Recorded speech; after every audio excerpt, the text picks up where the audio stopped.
Welcome back to learn with perfect. मैं कुलदीप सिंह आपका next class में बहुत स्वागत करता हूं। आज की क्लास हम लोग पढ़ेंगे चॉम्स्की का भाषा विकास सिद्धांत। इस क्लास को पढ़ने से पहले कुछ चीज़ें मैं आपको बता दूं कि जब आप सीटेट का पेपर देने जाते हैं, अगर आप सीटेट की तैयारी कर रहे हैं और सीटेट की परीक्षा देते हैं, या आप डीएसएसबी, केवी या कोई भी ऐसा एग्जाम देते हैं जहां पर पेडागोजी पूछी जाती है ना। किसी भी एग्जाम में अगर आप जाते हैं, अपियर होते हैं और वहां पर अगर पेडागोजी पूछी जाती है, तो पेडागोजी में जो लैंग्वेज पेडागोजी होती है, यानी भाषा का जो शिक्षण होता है, भाषा का शिक्षण, अगर आप चाहते हैं कि हमारे भाषा शिक्षण के सभी क्वेश्चन सही हो, सीटेट में हम 30 में हिंदी के 30 क्वेश्चन में लगभग जो है 25-28 नंबर सही करें, तो आज की क्लास आपके लिए बहुत महत्वपूर्ण होने वाली है। संस्कृत, इंग्लिश, किसी भी सब्जेक्ट की जो पेडागोजी है वो चॉम्स्की के सिद्धांत पर ही पूरी की पूरी बेस्ड होती है, इसलिए आज की क्लास आपके लिए बहुत महत्वपूर्ण होने वाली है। तो बिना कोई टाइम वेस्ट किए हम लोग सीधा चॉम्स्की के तरफ मूव करते हैं, चॉम्स्की के बारे में समझते हैं। सबसे पहले एक चीज समझ लीजिए, यहां पर जो चॉम्स्की थे, इन्हें आधुनिक भाषा विज्ञान का पिता कहा जाता है। आधुनिक भाषा विज्ञान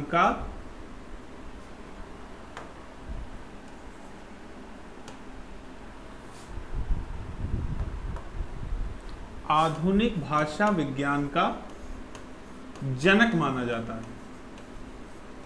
किसे? चॉम्स्की को। लेकिन यदि आपसे केवल भाषा विज्ञान का जनक पूछा जाता तो आंसर चॉम्स्की मत लगाइए। भाषा विज्ञान के जनक जो थे वो चॉम्स्की नहीं थे। वो कौन है? डी सोसरे। डी सोसरे को माना जाता है भाषा विज्ञान का जनक। लेकिन यदि आपसे पूछा जाता है आधुनिक भाषा विज्ञान का जनक, फादर ऑफ मॉडर्न लैंग्विस्टिक्स, तो आपका आंसर होगा चॉम्स्की। एंड फादर ऑफ लैंग्विस्टिक्स तो होगा डी सोसरे। तो चॉम्स्की को आधुनिक भाषा विज्ञान का जनक कहा जाता है।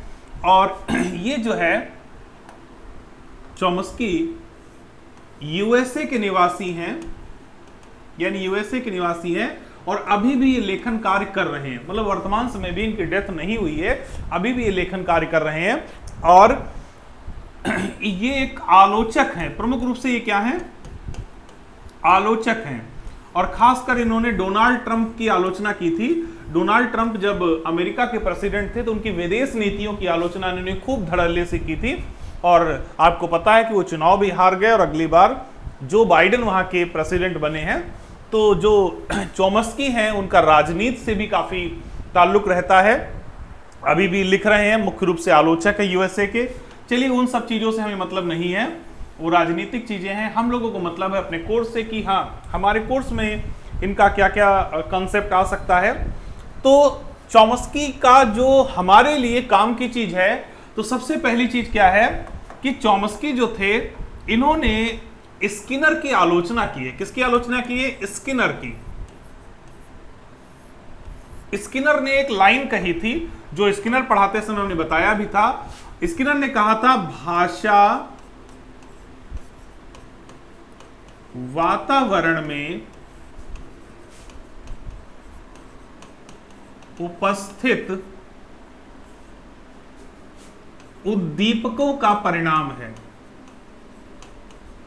उद्दीपकों का परिणाम है।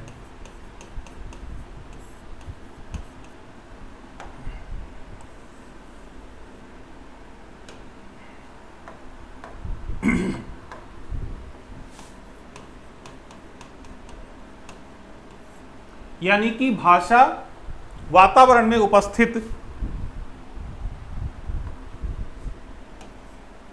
उद्दीपकों का परिणाम है, या हम कहें भाषा वातावरण से सीखी जाती है। सीटेट में सवाल पूछा भी गया है, अभी इस बार ये कोटेशन पूछी गई थी कि किसने कहा था कि भाषा वातावरण में उद्दीपकों द्वारा सीखी जाती है। तो ये सेंटेंस किसका है? स्किनर का है। तो सबसे पहले चॉम्स्की इस चीज की आलोचना करते हैं और कहते हैं कि ये बात बिल्कुल गलत है। ये बात जो है वो बिल्कुल गलत है, ऐसा कुछ नहीं है, भाषा वातावरण में उद्दीपकों द्वारा नहीं सीखी जाती। दूसरी बात, स्किनर हो या इनसे पहले के जितने भी शास्त्रीय मनोवैज्ञानिक रहे, चाहे वो पावलोव हो, थॉर्नडाइक हो, या उससे पहले बहुत पहले जाएं तो अरस्तु, रूसो, इन सभी की एक कड़ी है। जितने भी ट्रेडिशनल, ये सभी क्या मानते थे? ये सभी मानते थे कि जो बच्चे होते हैं, इनके अकॉर्डिंग क्या होता? बच्चे कोरी स्लेट होते हैं, कोरी स्लेट होते हैं। ऐसा मानना था जितने भी क्लासिकल थिंकर्स थे, जिन्होंने लैंग्वेज के बारे में कुछ लिखा, या उन्होंने वो कहते थे कि बच्चा जब पैदा होता है तो कोरा कागज होता है, कोरी स्लेट होती है। हमने भी, आपने भी तमाम बीएड बीटीसी की किताबों में ये लाइन पढ़ी होगी कि बच्चे कोरी स्लेट होते हैं, उन्हें जिस तरीके से चाहे उस तरीके से हम ढाल सकते हैं। तो कोरी स्लेट के लिए एक शब्द यूज होता है मनोविज्ञान में, टेबुला रासा।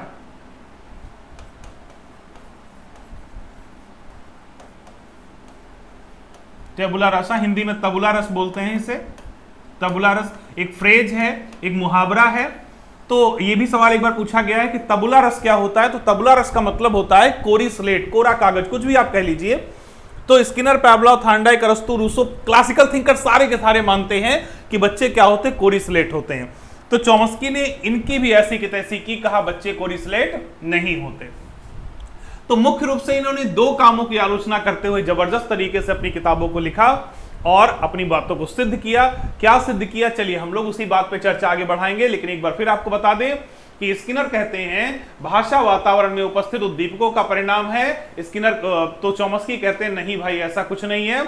और जितने भी क्लासिकल थिंकर थे चॉम्स्की से पहले, सब मानते थे कि बच्चे क्या होते? कोरी स्लेट होते, पैदा होते, स्कूल आते हैं तो वो कुछ नहीं पता होता, वो बिल्कुल ब्लैंक पेपर होते हैं, उन्हें जैसे चाहे उसे ढाला जा सकता है, वो टेबुला रासा होते हैं। इस बात को भी गलत साबित किया चॉम्स्की ने। तो चलिए हम लोग इसी बात पर चर्चा को आगे बढ़ाते हैं।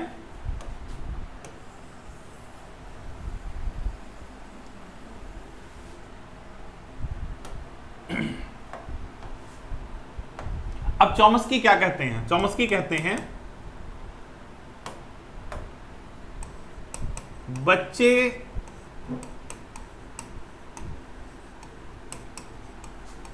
टेबुला रासा नहीं होते, बल्कि उनमें क्षमताएं जन्मजात होती हैं, जन्मजात होती हैं। यानी कोई बच्चा कोरी स्लेट नहीं है कि जैसे चाहे वैसे हम लिख दें, जैसे चाहे वैसे बच्चे को ढाल दें। कहते हैं कि बच्चे के अंदर क्षमताएं जन्मजात होती हैं। और मुख्य रूप से किस क्षमता की बात इन्होंने की, जिस पर हम चर्चा करेंगे? भाषाई क्षमता। तो कहते हैं चॉम्स्की कि बच्चों के अंदर भाषाई क्षमता जन्मजात होती है। और इन्होंने इसको सिद्ध भी किया। इन्होंने कहा कि जो समाज है, हमारी सृष्टि है, इसकी उत्पत्ति कैसे हुई है? उद्विकास से हुई है, इवोल्यूशन से हुई है। पहले हम लोग आदिमानव थे, आदिमानव के बाद आग का आविष्कार हुआ, आग का आविष्कार हुआ, पहिए का आविष्कार हुआ, गाड़ी का आविष्कार हुआ, इंजन का आविष्कार हुआ, और आज हम सभ्य समाज में पहुंच गए हैं। तो ये कहते हैं कि जैसे मनुष्य धीरे धीरे धीरे धीरे अपने आप को अपडेट करता है, तो उसकी क्षमताएं भी अपडेट हो रही हैं। पहले की क्षमता और आज की क्षमता में बहुत अंतर है। पहले लोग पैदल चलते थे, आज हम मंगल पर पहुंच गए हैं। तो क्षमताओं में इंक्रीजमेंट हुआ कि नहीं हुआ? तो जैसे समाज बदलता है कि हमारे पिताजी से ज्यादा ट्रेडिशनल हमारे बाबा थे, बाबा को अपडेट किया पिताजी ने, पिताजी से ज्यादा बेहतर हम, हमसे बेहतर हमारे बच्चे, उनसे बेहतर उनके बच्चे, तो क्षमताएं भी तो इसी तरीके से अपडेट होंगी। इसलिए बच्चे टेबुला रासा नहीं होते, बल्कि उनके अंदर क्षमताएं क्या होती हैं? जन्मजात होती हैं।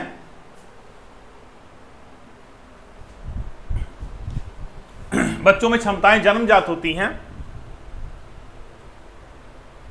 थोड़ा ये मेंटेन हो जाए, हिल गया है।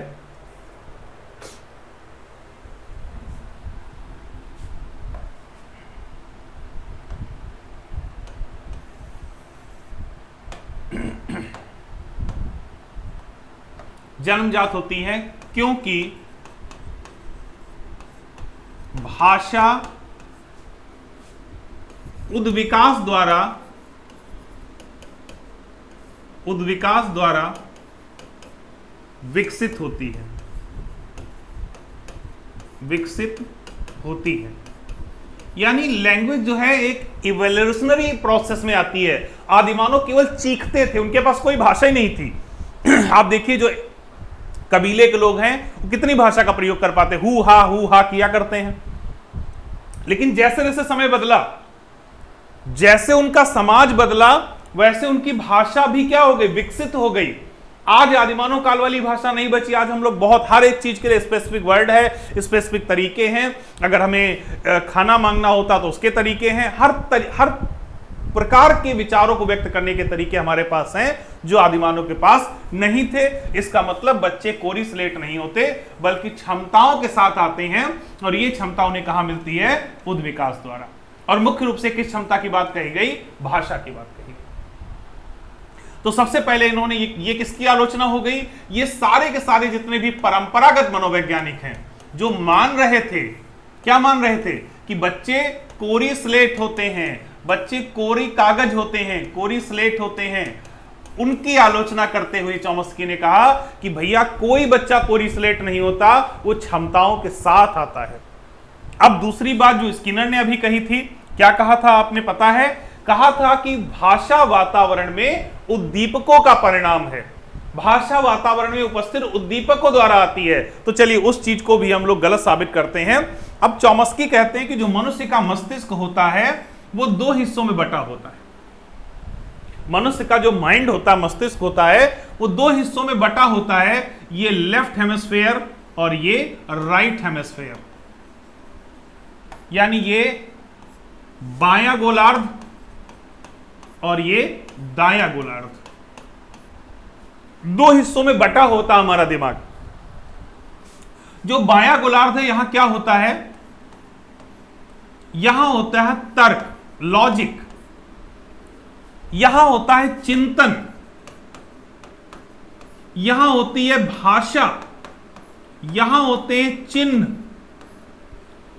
और ये किसका है, जो राइट हैंड से काम करता है। मान लो मैं राइट हैंड से लिख रहा हूं तो मेरे लिए क्या हो जाएगा, तर्क, चिंतन, भाषा और चिन्ह सब लेफ्ट साइड हैं, और राइट साइड क्या होगा, तो राइट साइड होती है सृजनात्मकता, क्रिएटिविटी,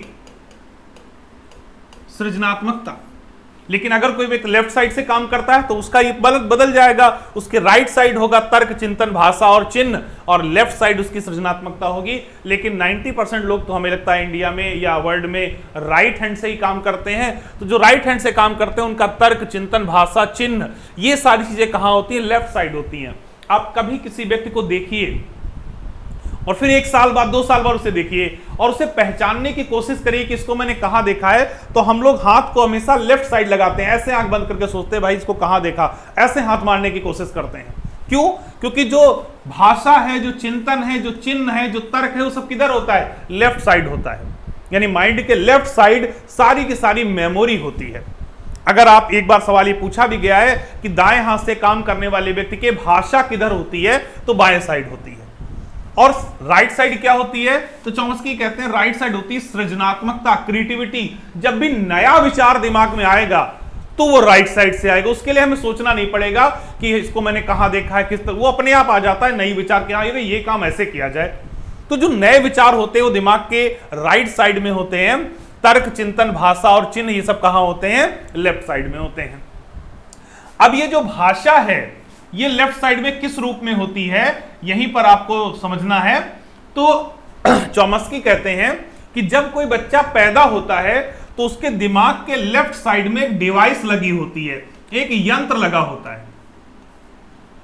भैया यंत्र मैंने कहा तो प्लास्टिक और लोहे का यंत्र मत समझ लेना, एक काल्पनिक यंत्र, जैसे बुद्धि काल्पनिक होती। भाई मैं कहूं बुद्धि को किसने देखा, किसी का पोस्टमार्टम हो, खोपड़ी खोल के बुद्धि देखा जाए तो आप नहीं देख पाओगे ना। तो उसी तरीके से जब किसी बच्चे का जन्म होता है तो उसके लेफ्ट साइड, उसके बाएं साइड में एक यंत्र लगा होता है जिस यंत्र को एलएडी कहते हैं। ये एलईडी क्या होता है, ये एलईडी कहलाता है लैंग्वेज एक्विजिशन डिवाइस।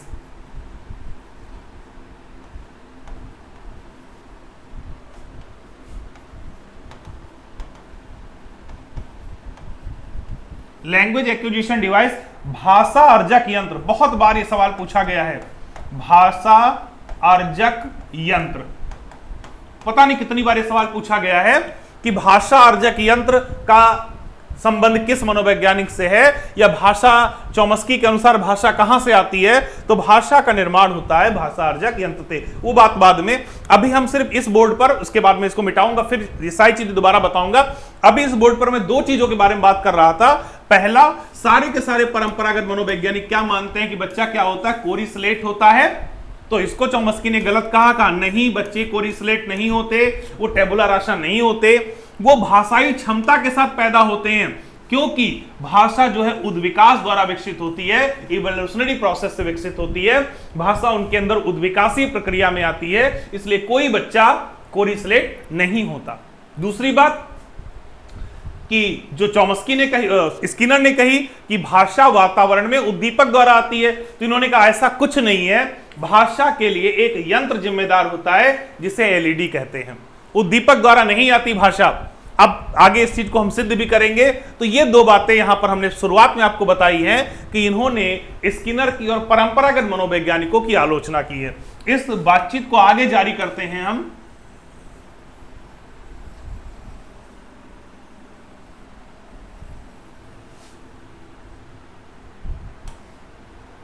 अब चलिए यहीं से हम लोग बात शुरू करते हैं।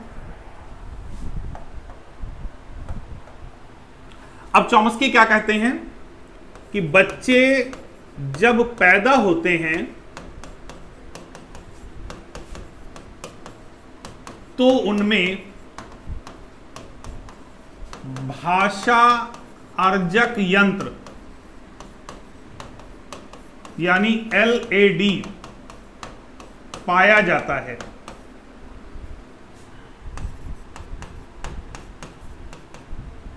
जिसके प्रयोग से वे भाषा का अर्जन कर लेते हैं।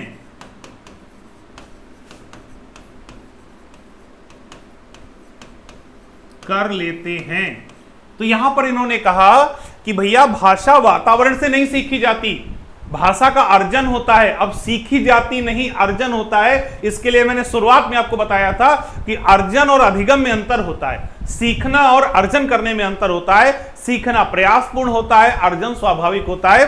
तो यहां पर वही बात यहां पर दोहरा रहे हैं चॉम्स्की कि भाषा जो है अर्जित की जाती है, सीखी नहीं जाती। और किसके द्वारा अर्जित की जाती है? तो एलएडी के द्वारा अर्जित की जाती है, लैंग्वेज एक्विजिशन डिवाइस के द्वारा अर्जित की जाती है। और यही का, और ये जो डिवाइस है, ये जो एलईडी है, एलएडी लैंग्वेज एक्विजिशन डिवाइस, ये कहते हैं 5 साल तक बहुत तेज काम करता है। 5 साल तक ये बहुत तेज काम करता है, इसीलिए बड़ों की अपेक्षा बच्चे जल्दी भाषा सीख जाते हैं। आप अपने 3 साल के बच्चे के साथ किसी नए शहर में जाइए, आपको वहां की लैंग्वेज सीखने में भले 6 महीने लगे, आपका बच्चा 3 महीने में वहां की बात बोलने लगेगा। क्यों? क्योंकि उसके अंदर जो यंत्र लगा है एलईडी, जो लैंग्वेज एक्विजिशन डिवाइस लगा है, वो 5 साल तक बहुत तीव्र गति से काम कर रहा है, और इसीलिए वो बच्चा बड़ों की अपेक्षा जल्दी भाषा सीख गया। बड़ों की अपेक्षा वो बच्चा जल्दी भाषा सीख जाता है। तो यहां कहने का मतलब यह है कि बच्चे भाषा तो सीखते हैं, लेकिन किसके द्वारा? वातावरण में उपस्थित उद्दीपक द्वारा नहीं, बल्कि एलएडी यानी लैंग्वेज एक्विजिशन डिवाइस के द्वारा सीखते हैं, जो यंत्र इनके अंदर लगा होता है। अब यहां पर बहुत सारे लोगों के अंदर एक क्वेश्चन आया होगा कि क्या यह बात सही है? क्या यह बात सही है कि बच्चे के अंदर लैंग्वेज एक्विजिशन डिवाइस लगा होता है? तो इसे भी सिद्ध किया किसने? चॉम्स्की ने, कि आपको भी विश्वास हो जाएगा कि हां ऐसा होता है। क्यों? क्योंकि चॉम्स्की कहते हैं, चॉम्स्की का मानना था भाषा जन्मजात होती है, इसीलिए विश्व की सभी भाषाओं के, विश्व की सभी भाषाओं के नियम समान होते हैं।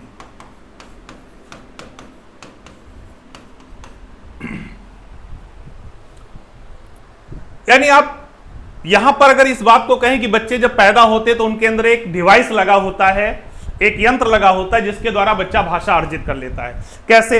अब बच्चे ने घर में सुना कि ये किचन है, मान लीजिए बच्चे ने सुना मम्मी से कि इस एक कमरे को किचन कहा जाता है। उसने सुना कि किचन में रोटी बनती है, ये फ्रिज है, ये पापा हैं, ये सब शब्दों सुन लेता है, लेकिन वो शब्दों को जोड़ता कैसे है? तो अगर आप देखेंगे तो बच्चा शब्दों को अपने आप जोड़ता है, उसे कोई बताता नहीं कि भाई पहले आप संज्ञा का प्रयोग करना फिर सर्वनाम का, वो अपने आप बोल देता है मम्मी मुझे किचन से रोटी लाकर दो। कभी ये नहीं कहता किचन मुझे मम्मी से रोटी लाकर दो। ऐसा क्यों कहता है? क्योंकि अभी यहां पर लिखा है कि बच्चा जब पैदा होता तो उसके अंदर एक यंत्र लगा होता है, और ये यंत्र क्या करता है? भाषा का अर्जन करता है, अपने वातावरण से भाषा का अर्जन करता है और इस भाषा के नियम स्वयं बनाता है। नियम को व्याकरण कहते हैं। तो आप कह सकते हैं बच्चे भाषा और उसकी व्याकरण स्वयं बनाते हैं।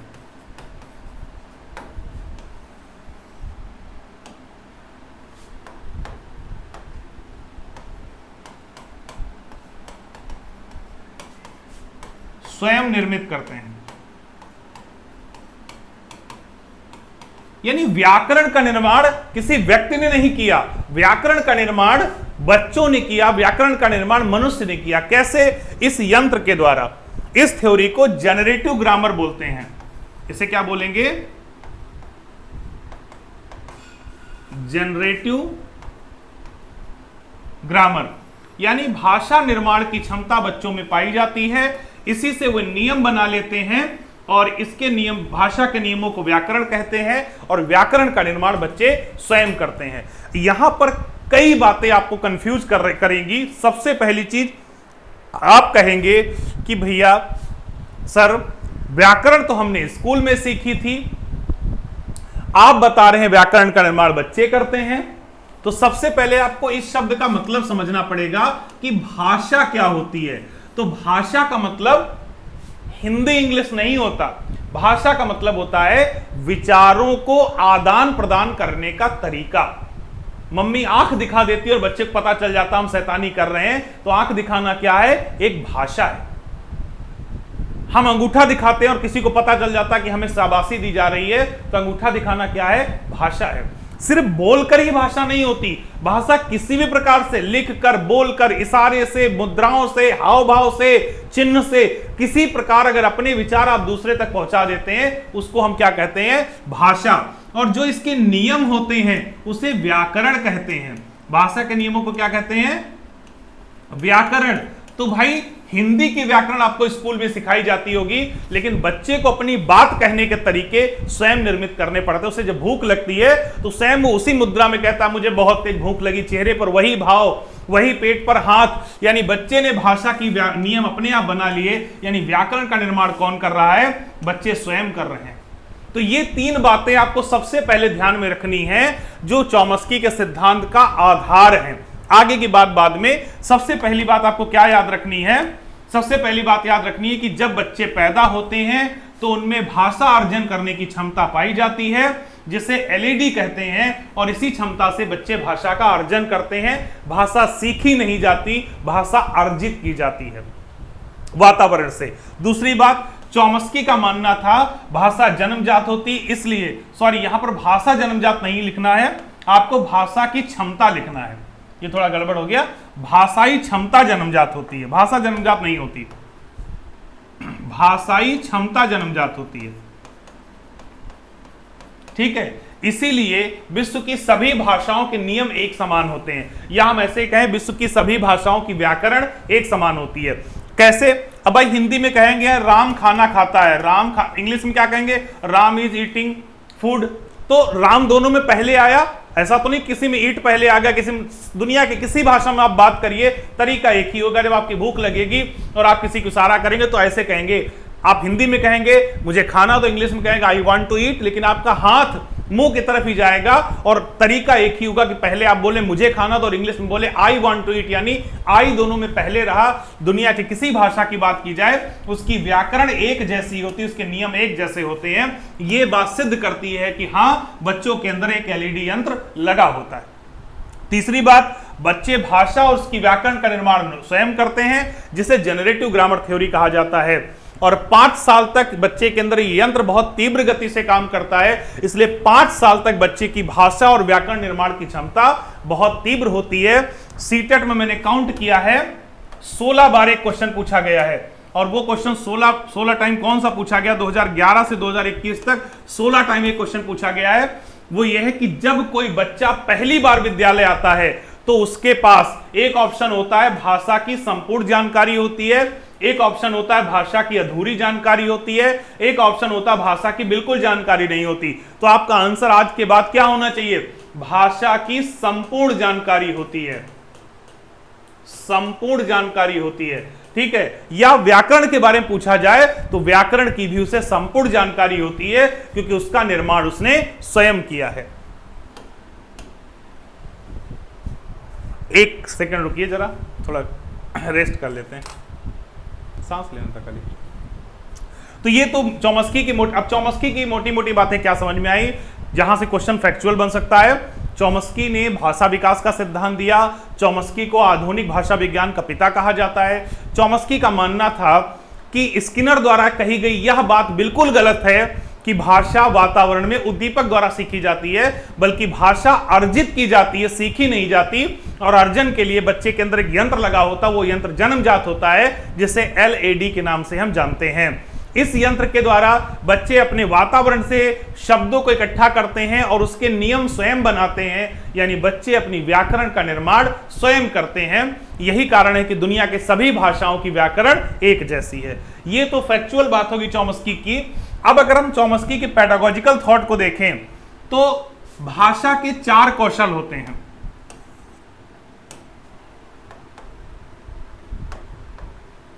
भाषा के 4 आधारभूत कौशल होते हैं, 4 आधारभूत कौशल होते हैं। सुनना, बोलना, पढ़ना, लिखना।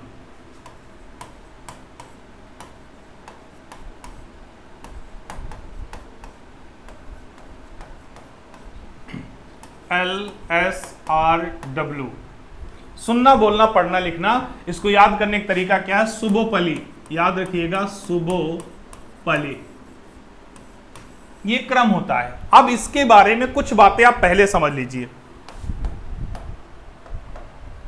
सबसे पहली बात कि दुनिया की किसी भी भाषा की बात करें, विश्व की किसी भी भाषा की बात करें, उसके 4 ही कौशल होते हैं, सुनना, बोलना, पढ़ना और लिखना। भाषा का मतलब विचारों का आदान प्रदान, और 4 ही प्रकार से विचारों का आदान प्रदान होता है, सुनकर, बोलकर, पढ़कर, लिखकर।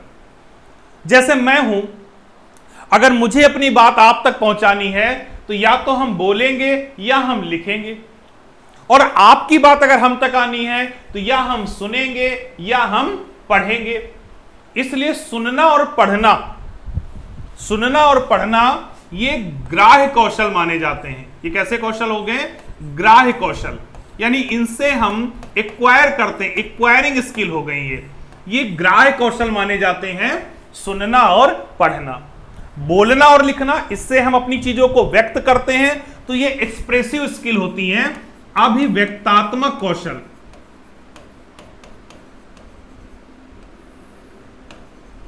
अभिव्यक्तात्मक कौशल यानी कि ये अभिव्यक्तात्मक कौशल होते हैं, एक्सप्रेसिव स्किल होती हैं।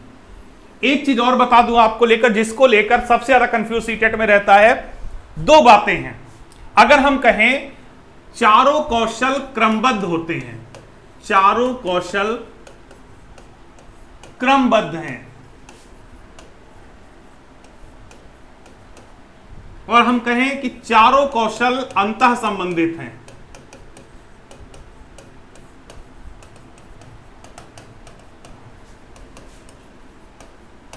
अंतः संबंधित हैं।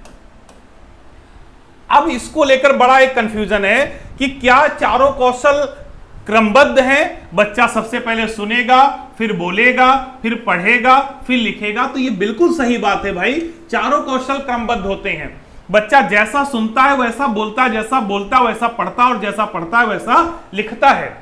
क्या चारों कौशल अंतः संबंधित हैं? तो बिल्कुल सही बात है। जिसे सुनने का अवसर नहीं मिलेगा, जो अच्छा सुन नहीं पाएगा, वो कभी अच्छा बोल नहीं सकता, और जो अच्छा बोल नहीं सकता वो पढ़ नहीं सकता, और जो पढ़ नहीं सकता वो लिख नहीं सकता। लेकिन सीटेट के अगर 5-6 सालों के पेपर देखें तो कभी तो ये आंसर सही हो जाता, कभी ये आंसर सही हो जाता। तो गलती सीटेट की नहीं है, हम लोगों की है। अगर ये दोनों ऑप्शन दिए गए हैं किसी भी परीक्षा में तो ये वाला आंसर सही होगा, क्योंकि अंतः संबंधित है इसीलिए क्रमबद्ध है। लेकिन अगर ये ऑप्शन परीक्षा में नहीं आया है, बाकी 3 ऑप्शन कोई और आए हैं कि स्वतंत्र होते हैं, ये होते, तब ये आंसर सही हो जाएगा। चारों कौशल क्रमबद्ध होते हैं, इसलिए आपको ये दोनों बातें नोट करनी चाहिए अपनी नोटबुक में कि चारों कौशल क्रमबद्ध होते हैं और चारों कौशल अंतः संबंधित होते हैं। डिपेंड करता है आपके ऑप्शन के ऊपर। अगर ऑप्शन में ये दोनों ऑप्शन आए परीक्षा में जैसा इस बार आया था, अगर दोनों आए तो सही क्या होगा? अंतः संबंधित होते हैं। और अगर एक ऑप्शन आया तो आपको पता है जो ऑप्शन इसमें से आया वो सही होगा। तो यहां पर हमने बताया कि सुनना पढ़ना ग्राह्य कौशल है, बोलना लिखना अभिव्यक्तात्मक कौशल है। इसके अलावा जो सुनना और बोलना होता है ये प्राथमिक कौशल माने जाते हैं, प्राथमिक कौशल माने जाते हैं। और पढ़ना और लिखना ये कैसे कौशल होते हैं? ये माने जाते हैं पुनर्बलन कौशल। पूछा गया है पुनर्बलन कौशल कौन से होते हैं भाषा के? तो पढ़ना और लिखना। क्यों? क्योंकि पुनर्बलन का मतलब है जो स्पीड को बढ़ा दे। अब बच्चा सुनता है और बोलता है, अगर इसे हमें बढ़ाना है तो क्या कराना पड़ेगा? पढ़ाना और लिखाना पड़ेगा। इसलिए प्राथमिक कौशल सुनना बोलना और पुनर्बलन कौशल है पढ़ना और लिखना। तो ये बातें यहां से हो गई। अब इससे हमें एक चीज पता चल रही है कि बच्चा जो सुनेगा वही बोलेगा, ठीक। और अभी चॉम्स्की ने आपको बताया था कि बच्चे वातावरण से शब्द लेते हैं लेकिन भाषा के नियम अपने आप बनाते हैं। तो जो शब्द बच्चा सुनता है वही तो बोलेगा। थोड़ी देर के लिए इसको मिटाना भी, मान लीजिए एक बच्चा है, सीटेट का क्वेश्चन है, एक बच्चा बोलता है मैडम चाय खाती हैं, मैडम चाय खाती हैं, और आपसे पूछा गया इस वाक्य में क्या ये वाक्य सही है कि गलत है। तो देखो भैया एक चीज समझ लीजिए, बच्चे ने बनाया क्या है? तो चॉम्स्की ने आपको बता दिया है कि बच्चे व्याकरण का निर्माण करते हैं और भाषा का क्या करते हैं? अर्जन करते हैं। बच्चा निर्मित किसको करता है? व्याकरण को। अर्जन किसका करता है? भाषा का। यहां पर बच्चे को कहना चाहिए था मैडम चाय पीती हैं, यानी बच्चे की व्याकरण सही है। भाई यही तो होगा, यहां होता मैडम चाय पीती हैं तो सही होगा, उसने खाती कर दिया तो गलत हो गया। यानी व्याकरण की दृष्टि से ये शब्द सही है, ये भाषाई या शाब्दिक रूप से गलत है। ये गलत कैसे है? शाब्दिक रूप से। सही कैसे है? व्याकरणिक रूप से।